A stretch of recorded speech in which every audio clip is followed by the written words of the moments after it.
কঠিন আছে। I think এটা তোমাকে আমি ভালো মতো বলে দিয়েছিলাম, একটু রিপিট করি, অনেকদিন হয়ে গেছে সেটা। সেটা হচ্ছে ওয়ারফারিন সাধারণত ডিপ ভেন থ্রম্বোসিস বা আদার্সের জন্য দেওয়া হয়। সুতরাং এটা বিকল্প ছাড়া, অল্টারনেট ছাড়া it can not be stopped. What is it's alternate? Heparin, natural heparin.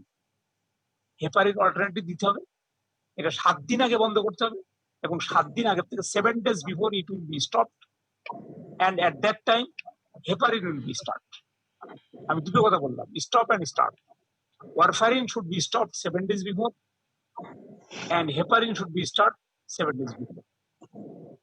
And heparin যেহেতু মাত্র 6 ঘন্টা থাকে বায়োলজিক্যাল হাফ লাইফ, সুতরাং on the day of extraction 6 hours before heparin বন্ধ করে দাও, তাইলে বডিতে আর অ্যান্টিকোয়াগুলেন্ট থাকলো না। মনে করো কথার কথা, উদাহরণস্বরূপ বললাম, দুপুর 12টায় দাঁত তুলবা, সকাল 6টায় হেপারিন বন্ধ করে, এবং সন্ধ্যা 6টায় আবার হেপারিন নিবে, তাহলে দাঁত তোলার আগের 6 ঘন্টা এবং দাঁত তোলার পরের 6 ঘন্টা হেপারিন আবার দিব। সন্ধ্যা 6টায় আবার হেপারিন নিবে, এবং এইভাবে নেক্সট ডেতে যে সে আবার ওয়ারফারিন নিতে পারে। 24 hours or 48 ঘন্টা পরে ওয়ারফারিন নেবে। যতক্ষণ ওয়ারফারিন শুরু না করবে ততক্ষণ পর্যন্ত হেপারিন ডোজ চলতে থাকবে। সহজভাবে বলে দিলাম, বুঝতে পারছো আশা করি। স্টেরয়েডস, যদি একটা পেশেন্ট স্টেরয়েডস নেয়, 3 ways of treatment। এটা কিন্তু লং কেসে জিজ্ঞেস করে। স্টেরয়েডস নিলে সেই পেশেন্টের ম্যানেজমেন্ট কিভাবে করতে হয়, কিভাবে দেখো, যদি পেশেন্ট, আমি টাইম দিয়ে বলি সহজ হওয়ার জন্য। Suppose the patient has come to you on 1st June, তুমি পেশেন্টের হিস্ট্রি নেবা যে আপনি স্টেরয়েড নেন কিনা। যদি বলো আমি স্টেরয়েড নেই, তাহলে অনগোয়িং কত নেন, বললো যে প্রেডনিসোলন 5 মিলিগ্রাম। তুমি দাঁত তোলার আগের দিন থেকে প্রেডনিসোলন 10 মিলিগ্রাম করে দেবা, এবং দাঁত তোলার দিনও 10 মিলিগ্রাম থাকবে, পরের দিনও 10 মিলিগ্রাম, থার্ড ডেতে যে নর্মাল ডোজে চলে আসবে। তার মানে double the dose. The patient who are taking steroids double the dose, তাদের ডোজটা হবে ডাবল। যদি একটা পেশেন্ট প্রেডনিসোলন এখন নিচ্ছে না, বাট মার্চ মাস পর্যন্ত নিচ্ছে, মানে 3 months, যদি 3 মাস পর্যন্ত নেয়, তাহলে 3 মাস আগে যে ডোজে শেষ করছিল সেই ডোজে শুরু করতে হবে। সে বললো যে আমি 5 মিলিগ্রাম করে প্রেডনিসোলন খাইতাম, এখন খাই না, তাহলে আপনি বলবেন যে আপনি যেহেতু 3 মাস মাত্র হয়েছে, আবারও প্রেডনিসোলন শুরু করেন ওই 5 মিলিগ্রাম, এবং তারপরে তুমি গাছটা তুলবা বা আদার্স করবা। আর যদি বলে আমি 3 মাস আগে, সেক্ষেত্রে প্রেডনিসোলন স্টেরয়েড শুরু করার দরকার নাই। তার মানে আমাদের একটা আছে অনগোয়িং, একটা আছে উইদিন 3 months, একটা আছে বিফোর 3 months। কিছু কিছু বইতে এটা 6 monthsও বলা আছে। সুতরাং আমি সেফটির জন্য মনে করি 6 months তুমি হিসেব করবা, যে 6 মাস পর্যন্ত কিছু কিছু বইতে বলা আছে যে নেওয়া উচিত। তার মানে 3 months to 6 months, এটা তুমি যেটাই বলো সেটাই কারেক্ট। যদি এই টাইমের ভিতরে আসে, তুমি যে ডোজে শেষ করছিল সেই রানিং ডোজটা দিয়ে দিবা। আর যদি অনগোয়িং পেশেন্ট আসে, ডাবল ডোজ দিবা। আর 6 months এর আগে যদি শেষ করছে, তাদের ক্ষেত্রে স্টেরয়েড দেওয়ার কোনো প্রয়োজন নাই। আর কেমোথেরাপির জন্য যদি আসে বা রেডিওথেরাপি, প্রথম বলবা যে এই সমস্ত পেশেন্টের মেইন সমস্যা হয় রেনাল ফেলিওর আর লিভার ফেলিওর। সুতরাং লিভার ফাংশন টেস্ট এবং রেনাল ফাংশন টেস্ট না করে আমি কোনো সার্জারি করবো না, দাঁতও তুলবো না। তোমাকে অবশ্যই কিডনি ফাংশন টেস্ট এবং লিভার ফাংশন টেস্ট করে স্যাটিসফাইড হয়ে তারপরে তার দাঁত তুলতে হবে, কারণ এগুলো সিস্টেমিক ইফেক্ট করে। তো এই যে টেকিং সামথিংস, এই প্রশ্নটা দেয়া আছে তোমাদের বক্সে, যার পড়বে ভালো করে পড়বা। বক্সে আরো কি কোশ্চেন আছে, আরো 5-7টা কোশ্চেন আছে। সেগুলো কি কি? Extraction protocol of patient suffering from haemophilia, তোমাদের এটা সবাইকে বলে দিয়েছিলাম। ওইটা বলবা যে প্রথম কথায় বলবো যে পেশেন্ট আমরা ভর্তি করে করবো, এইটিতে শুরু করবো। ইনডোর পেশেন্ট হিসেবে দাঁত তুলবো। হেমোফিলিয়া মানে ফ্যাক্টর 8 এর লেভেলটা স্যাটিসফ্যাক্টরি লেভেল, মোর দ্যান 50, 100 হলে ভালো হয়, এবং যতগুলো দাঁতের সমস্যা আছে একবারে শেষ করবে। এবং পেশেন্টরা ভর্তি থাকবে মিনিমাম 7 days, দাঁত তোলার পরে আমাদের 7 দিন অবজারভেশন রাখতে হবে। এবং যে কোনো সময় যদি পেশেন্টের সমস্যা হয়, আমাদের ফ্যাক্টর 8 রিপ্লেস করতে হতে পারে। এইগুলো হচ্ছে মেইন পয়েন্ট। এটা আগেই বলছি, এখন তার বলার জন্য বলা। আর কি কোশ্চেন আছে সেখানে? অবশ্যই আছে extraction procedure of a patient suffering from diabetes mellitus. এটা আমি বলবো না, আনসার করতেছি না, প্রশ্ন বললাম, তোমরা এটা দেখে নেবা, পারবা। এছাড়া একটা গুরুত্বপূর্ণ কোশ্চেন ওখানে দেওয়া আছে, extraction procedure of a patient having HbSAg positive. সাবজেক্টটা খুব কমনলি, পেশেন্ট ভয় পেলে চলবে না, পজিটিভ আছে আমাদের সেভাবে বলবো পেশেন্টের প্রোটেকশন, ক্লিনিক প্রোটেকশন, আদার পেশেন্ট প্রোটেকশন, ডক্টর প্রোটেকশন। ওই পেশেন্টের প্রোটেকশনের জন্য আমার তার স্ট্যাটাসটা দেখে নিতে হবে, লিভার ফাংশন ঠিক আছে কিনা। ডাক্তারের প্রোটেকশনের জন্য যা যা দরকার, গগল, ডাবল গ্লাভস, আদার্স।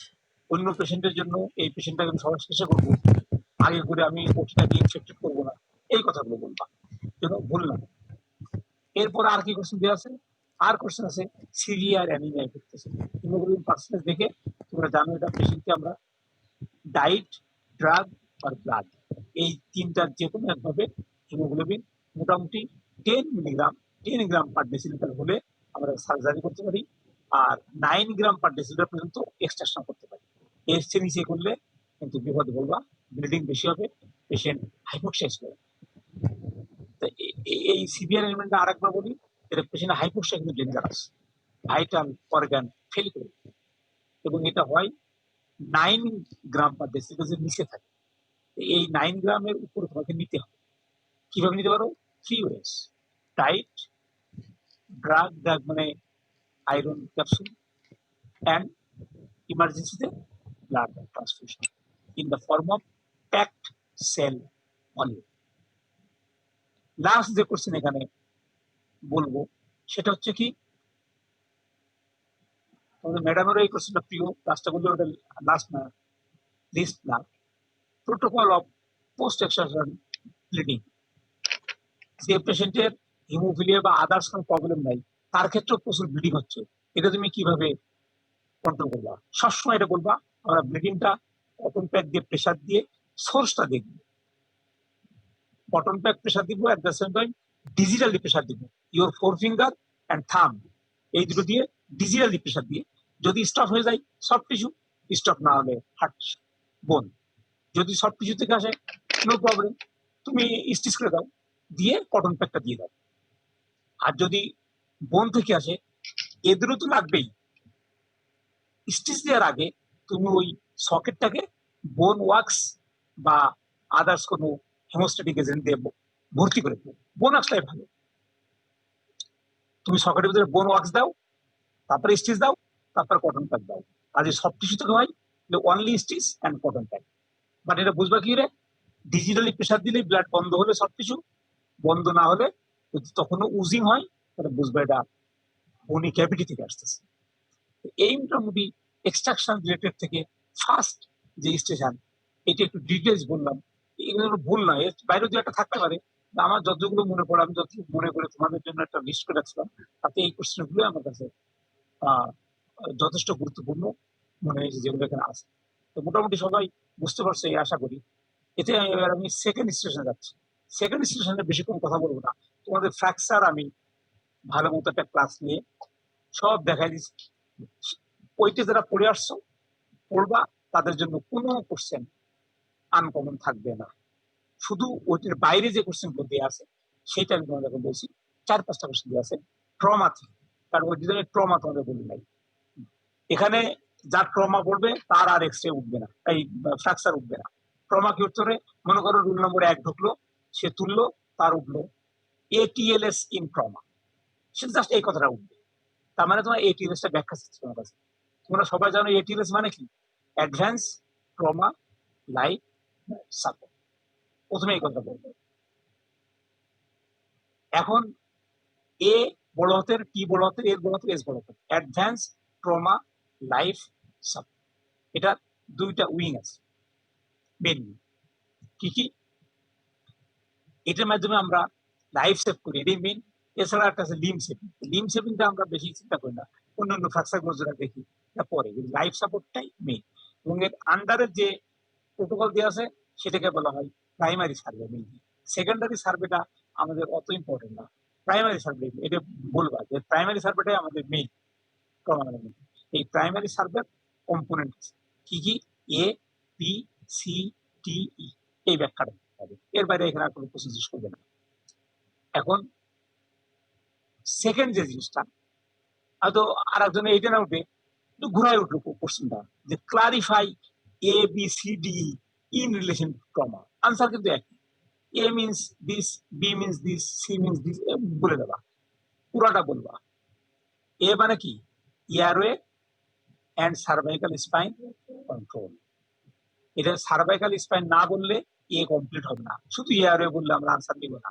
তেমনি বি তে যদি বলো ব্রিদিং, হবে না, ব্রিদিং অ্যান্ড ভেন্টিলেশন। সি তে যদি শুধু বলো সার্কুলেশন, হবে না, circulation maintain and haemorrhage control.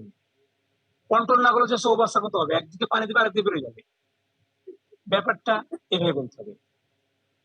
হয়তো রুল নম্বর 3 ঢুকলো, তারও তোমার ট্রমা থেকে আসলো কোশ্চেন, সেই কোশ্চেন আসলো অন্যরকম। কি কোশ্চেন আসলো, যে ট্রাইমোডাল ডেথ থিওরি ইন এটিএলএস। একজন এরা উঠতে পারে। কোশ্চেনটা কি বললাম, ট্রাইমোডাল ডেথ থিওরি ইন এটিএলএস, এটা জানো তোমরা? না স্যার। ট্রাইমোডাল ডেথ থিওরি সংক্ষেপে বলছি, ভাই ভাই যেটা বলতে হবে, ট্রাই মিনস 3, মানে ট্রমার পরে, আফটার ট্রমা যে ডেথ রেটটা পাওয়া যায় সেটা 3 ভাগে ভাগ করা হয়। সহজ একদম, লিখে নাও অথবা শুনে নাও। 50% ফার্স্ট মোড বা first modal of death, 50% died spot, on the spot. তাদের জন্য আমাদের কিছু করার নেই, তাদের জন্য ন্যাশনাল অ্যাডভাইস আছে যে সিট বেল্ট করবেন, রাস্তা ঠিক করতে হবে, ট্রাফিক সিস্টেম উন্নতি করতে হবে, এই হচ্ছে তাদের জন্য রাষ্ট্রের মেসেজ, যে এই কাজটা করতে হবে। সেকেন্ড মোডাল, এইটাই আমরা ট্রিটমেন্ট করি। 30% ডেথ উইদিন গোল্ডেন আওয়ার। তখন জিজ্ঞেস করবে গোল্ডেন আওয়ার মানে কি, first hour of treatment is called golden hour. 10টার সময় অ্যাক্সিডেন্ট হয়েছে, 10টা থেকে 11টা, এটা হচ্ছে গোল্ডেন আওয়ার পেশেন্টের জন্য। এটা থেকে সেকেন্ড মোডাল ডেথ, তার মানে 80 ভাগ ডেথ মোডাল পেয়ে গেলাম। বাকি যে 20%, এটা হচ্ছে লেট, এটা হচ্ছে আফটার ডেজ আর উইকস এদের মৃত্যু হয়, যদি সঠিক পরিচর্যা না হয়। হ্যালো, এদের ডেথ হয় সাধারণত লেটে, সেপসিস, ইনফেকশন, আদার্স, এই 20%। এটাকে বলে ট্রাইমোডাল ডেথ থিওরি। এটা সংক্ষেপে কি বললাম, first 50% spot death, second 30% within golden hour, third 20% এটা late death, admitted patient death করে। বেশিরভাগ ক্ষেত্রে ইনফেকশন, সেপসিস এইগুলা বা আদার্স কমপ্লিকেশন এরা মারা যায়। এটাকে বলা হয় ট্রাইমোডাল ডেথ থিওরি ইন এটিএলএস। তোমাকে সাপ্লিমেন্ট কোশ্চেন করবে, আমরা যে এটিএলএস প্রক্রিয়া অনুসরণ করি বা এটিএলএস আমরা ইউজ করি, এই ট্রাইমোডালের কোন মডেলে, বলবা সেকেন্ড মডেল। ওই 30% কে এটিএলএস দিয়ে বাঁধানো সম্ভব, যারা গোল্ডেন আওয়ারে আছে। কারণ লেটে যারা আছে এরা বেশিরভাগই বেঁচে যায়, এটা বেশি সমস্যা হয় না। আর যারা স্পটে মারা গেছে তাদের জন্য আমাদের কিছু করার নাই।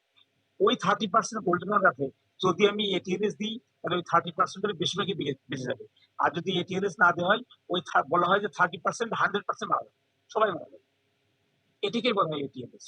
এই সেকেন্ড পয়েন্টটা ইম্পর্টেন্ট। তারপরে কোশ্চেন তোমাদের ক্লাসিফাই জ্বর ফ্র্যাকচার, লিকুইড ফ্র্যাকচার লাইন, এগুলো mention clinical features of diagnostic, এগুলো সব তোমাদের আমি ডিটেইলস আলোচনা করছি, এগুলোতে আমি যাচ্ছি না।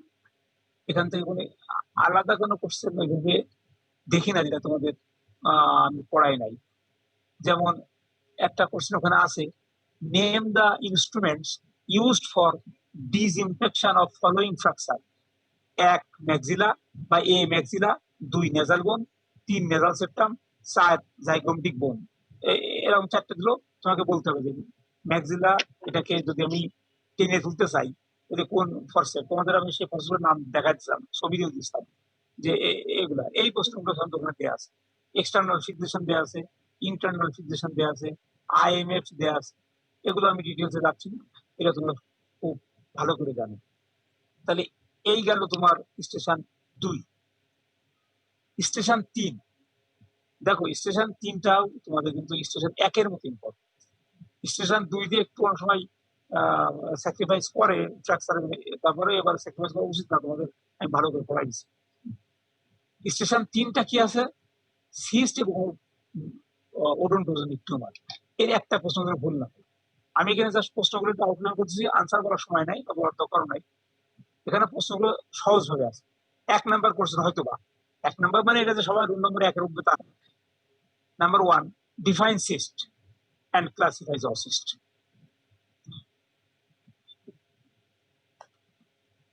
আরেকজন তো গেল, তার ক্ষেত্রে উঠলো ইনসিডেন্স অফ জোসিস্ট, তার মানে কত পার্সেন্ট রেডিকুলার সিস্ট, কত পার্সেন্ট ডেন্টাল সিস্ট, কত পার্সেন্ট ওডোনটোজেনিক কেরাটোসিস্ট এন্ড কত পার্সেন্ট নন ওডোনটোজেনিক সিস্ট। তোমরা জানো radicular cyst 70%, dental cyst about 15%, কেরাটোসিস্ট about 5%,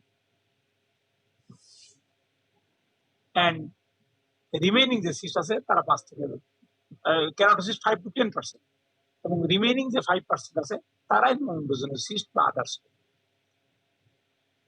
এ কোর্সে অনেকের ওঠে। তারপরে রেডিকুলার সিস্ট আমি ডিটেলস আমাদের বলছি, এই অস্পিশ হয় এটা আর কি। ডেন্টাল সিস্ট সম্বন্ধে ডিটেল বলছি। ওডোনটোজেনিক কেরাটোসিস্ট আলাদাভাবে ওঠে, টাইপসটা জিজ্ঞেস করে, অর্থোকেরাটিন এবং প্যারাকেরাটিন, কোনটা ডেঞ্জারাস, কোনটা রিকারেন্স বেশি হয়? প্যারাকেরাটিন। ম্যাডাম এখন জিজ্ঞেস করে যে ওডোনটোজেনিক কেরাটোসিস্ট কি ইউনিকুলার হয়?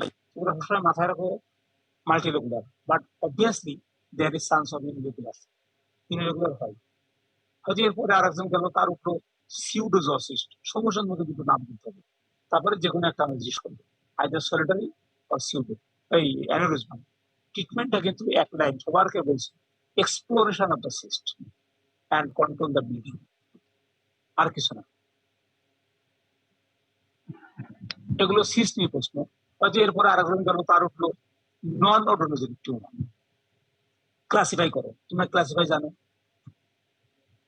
তারপরে যে আসলো তোমার সিস্টের ট্রিটমেন্ট আসলো। ট্রিটমেন্টের ক্ষেত্রে কিন্তু আমরা ডিটেলস জানতে চাবো, যতটুকু সময় লাগে আর কি, 1.5 মিনিট 2 মিনিট।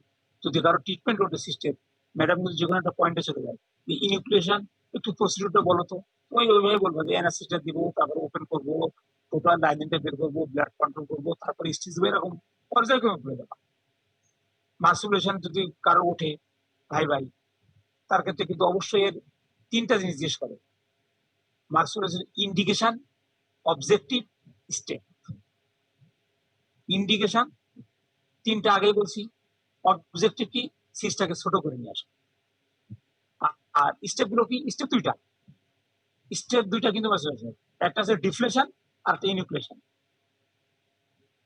ডিফ্লেশন মানে ওই যে ওপেন করে রাখা, সিস্টের প্রেসার চলে গেল, আস্তে আস্তে নিউ বোন ফর্মেশন হয়ে সিস্টটা ছোট হবে, এটার নাম হচ্ছে ডিফ্লেশন। অনেকে এটাকে বলে decompression, no problem, same. And finally enucleation. ওই 2টা স্টেপ।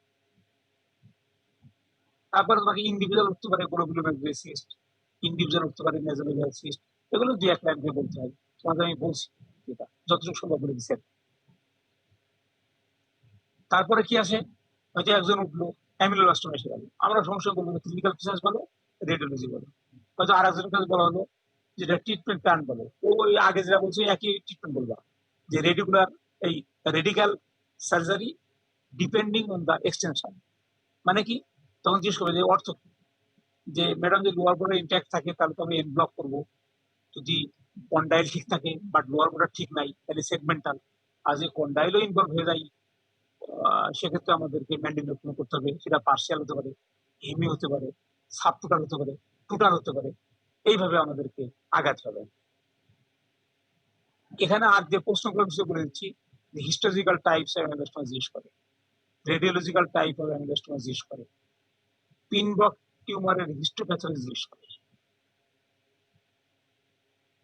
ওডোনটোজেনিক মিক্সোমা ট্রিটমেন্ট করা ম্যাক্সিলায় কঠিন কেন, এটা একদম অভ্যাস করছেন সবার জন্য, উঠলেই আনসার বলবা যে ম্যাক্সিলা মাল্টি কম্পার্টমেন্ট এবং মিক্সোমাস যে কন্টেন্ট, এটা মিক্সোমেটাস, ব্লাডের সাথে মিশে গেলে এটা আলাদা করা যায় না, এই জন্য আমাদেরকে এটা ইনফেকশন করা বা এটা এক্সিশন করা ডিফিকাল্ট হয়ে যায়, কারণ অন্যগুলো ব্লাডের সাথে বোঝা যায় যে এটা স্টকলার ফ্লুইড, বাট মিক্সোমাস যে মিক্সোমাস ম্যাটেরিয়াল ট্রান্সলুসেন্ট, ট্রান্সপারেন্ট, ব্লাডের সাথে মিশে গেলে একাকার হয়ে যায়, এই জন্য এটাকে সেপারেট করা যায় না, hence difficult to excision and ইরিকুলেশন।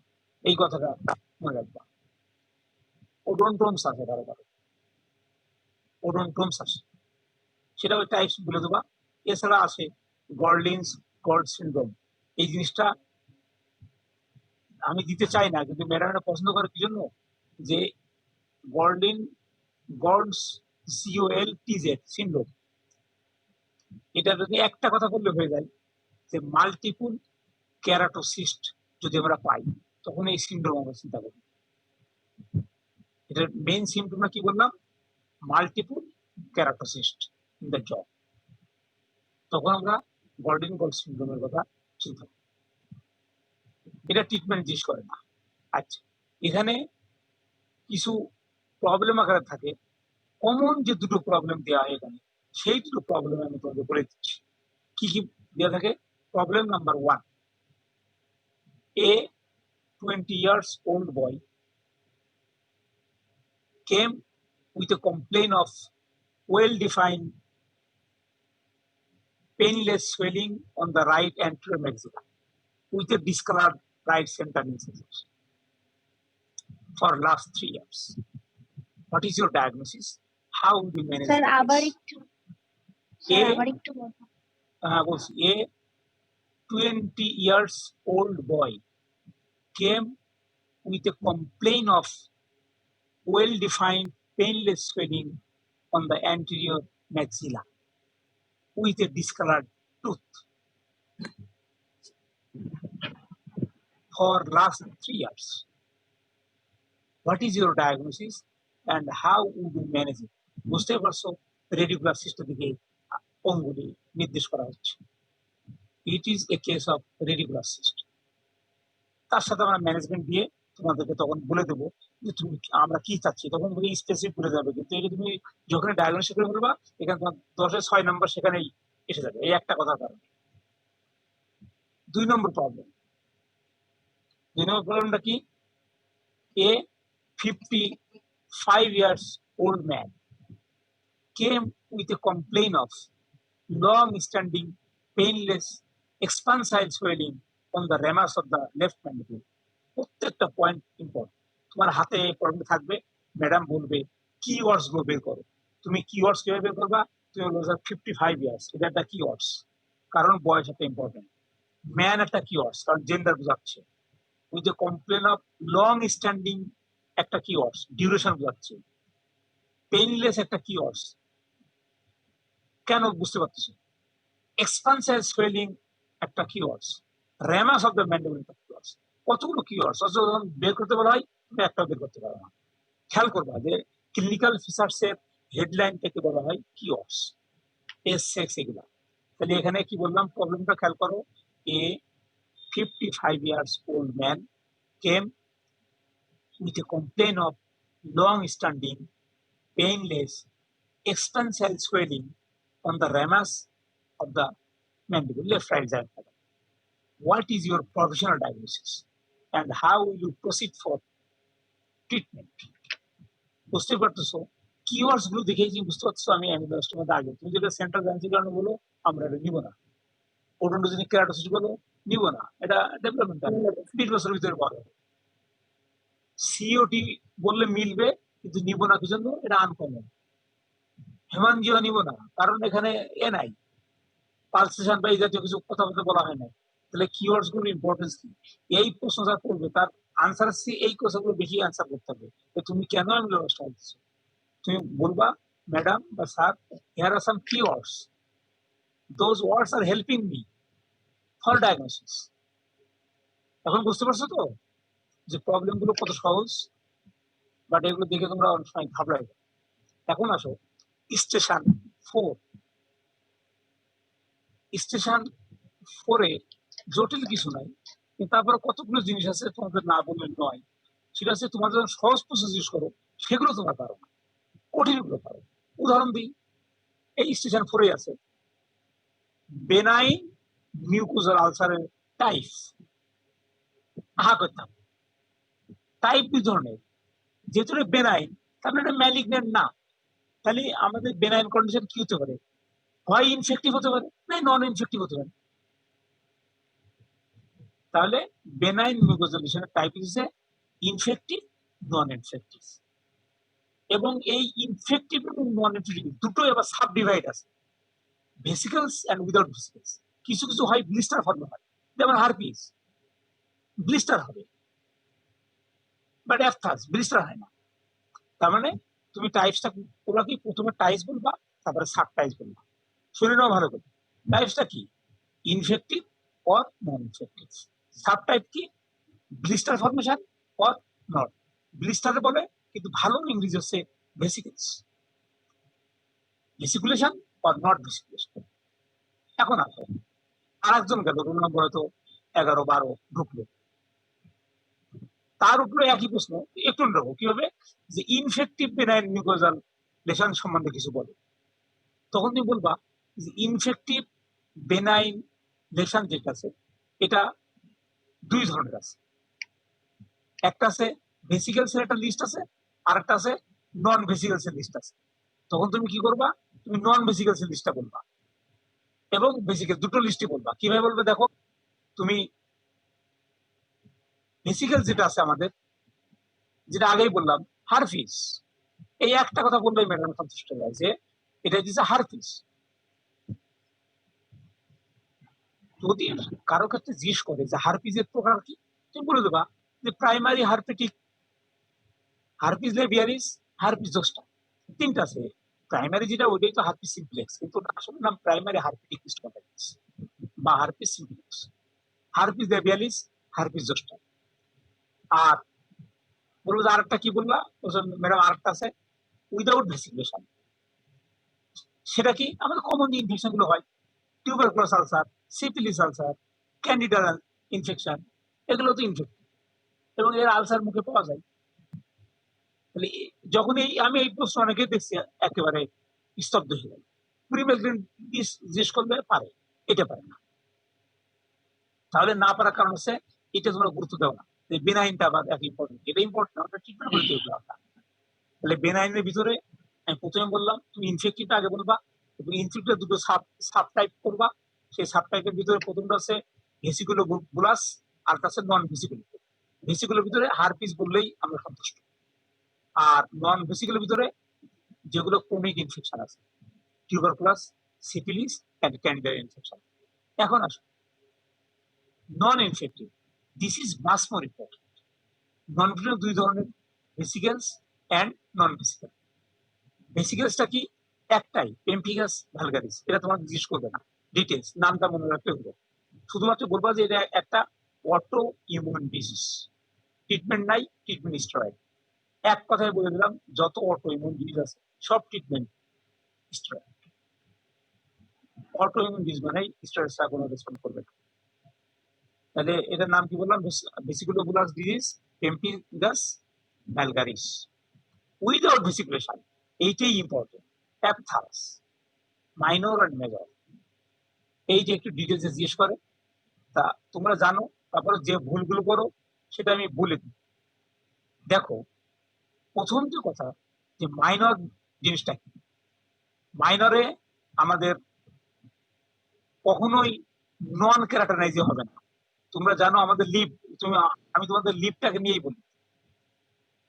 লিভের একটা অংশ আছে ক্যারাটানাইজড, একটা আছে নন ক্যারাটানাইজড।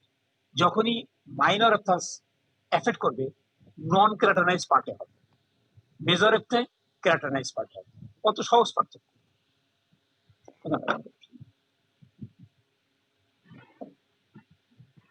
সেকেন্ড যে জিনিসটা ইম্পর্টেন্ট সেটা হচ্ছে নন ক্যারাটানাইজ মাইনর অ্যাপথাস আলসার গুলা সাধারণত সিঙ্গেল হতে পারে, মাল্টিপল হতে পারে, কিন্তু শ্যালো হবে এবং 5 to 7 মিলিমিটারের চেয়ে বেশি কখনোই হবে না। এটা সাধারণত 5 থেকে 7, 5 to 7 মিলিমিটার এক্সটেনশন হবে এটা। বাট মেজর অ্যাপথে কিন্তু সেন্টিমিটার পার হয়। মাইনর অ্যাপথি সাধারণত auto hill within 10 to 14 days, but major of the even it will durate months. এই পয়েন্টগুলো মনে রাখবা। ট্রিটমেন্টের ক্ষেত্রে অবশ্যই তোমরা দ্বিধাদ্বন্দ্ব সবই দিবা, শুধু একটা পার্থক্য বলি যে মেজর অফ থি অনেক সময় সার্জারি করার সময়, আরেকটা ভুলে গেলাম, সেটা হচ্ছে মাইনর অফ থি হিলিং হওয়ার পরে উনি স্কার ফর্ম করে না, মেজর অফ থি হিলিং হওয়ার পরে স্কার ফর্ম করে।